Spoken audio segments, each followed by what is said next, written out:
largest church in the country. Is that not correct? That's correct. Wow. How many attending that we church have on average? We have about 40,000 come out each weekend.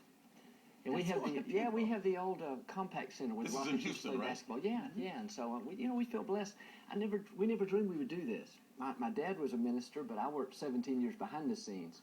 But when he died 10 years ago, I'd never ministered before, but I felt like I was supposed to do it, and never dreamed it would grow. But the last 10 years. Why do you think it has grown as precipitously as it has? My guess would be, the message is positive, it's hopeful. We try to encourage people what they can become and not just what they're doing wrong, to try to, empower them. And I think that helps Keeping it people. practical. Applying it to your life. You have to be able to apply it. Well, I grew up in the Catholic Church. I didn't understand it. Did the sit down, the kneel. I was always confused. What am I supposed to do? Then I married. Sitting, kneeling, standing. My first marriage was a born-again Christian, and he would often, go to churches and stuff, and I never partook. And now I'm sort of in this point where I'm in the between state. I see some people who have ministries and they're driving Rolls Royces and they live like these opulent lifestyles, and their congregation is living like paupers, and I'm like, I don't like that. Sure. And in the Catholic Church I have problems with because a lot of the priests are corrupt. Yeah. So it's like, how are we as a people supposed to trust? It's hard, but you have to get past the people. I mean, in every situation, I'm sure there's some newscasters that corrupt are not great people here. No, not Tony. I know that. But I think you just have to get past. Sometimes we get our eyes on people, and it's important to say, there's thousands of great pastors and great priests out there doing great work, but unfortunately, the bad ones get some of they the get a lot of press. Yeah. It's really about your relationship. With Let me put this out. Let me play devil's advocate. Maybe not the best choice of words Taylor hat? at this point, but honestly, people say you're definitely very popular, no question about it. But actually, Victoria, you said practicality, but you have your critics who say that actually you're not that practical because you don't really prepare people to face the real problems in life. The positivity is great, but the fact of the matter is life isn't that way. Yeah, that's right.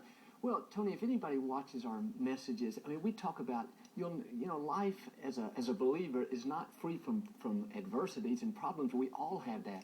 Most of the messages I talk about is how to overcome, how to accomplish your dreams, every week there in Houston, we have a big cancer hospital. I pray for people every week that have children that have cancer and other dilemmas like that. So it's about saying, you know what, God's got you in the palm of his hand. He can give you the strength to make it through if you just keep your trust in him. So Victoria, where's your place attitude. Where's your place in the ministry? You have Joel up there basically. Yeah, well, I take part in all the services. I'll take part at the event at Dodger Stadium. He gives the main message, and but I do an encouraging. I do about 10 or 15 minutes, and so. And it's true. It's interesting because you can either decide to just, if you fall down, stay down, or have someone help you back up.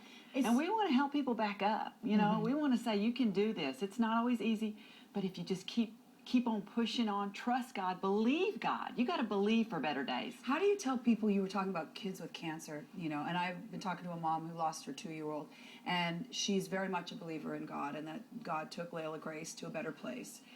But what about those people who say, why my child, and can't seem to get beyond, because I can't imagine what it would be like to talk to the parent who's lost their child that doesn't have that. It's hard, there's so much about God that we don't understand, but faith is all about trusting. And I try to encourage them with this, that God has us in the palm of his hand, and nothing can snatch us out of his hand as long as we believe. So I can't explain to somebody. I had a good friend that lost their 16-year-old son in a car accident.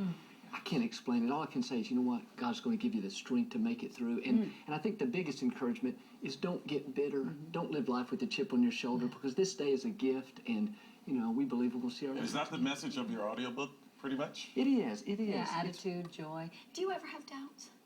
I don't have doubts. I see things I don't understand. Like, I can't explain some of these things you asked about. Just can't explain it. But you know what? I just keep my faith in him, and again, faith is all about trust. You can't explain why they're playing the music. They're playing you guys off. Joel's audiobook, by the way, is called Living in Favor, Abundance, and Joy.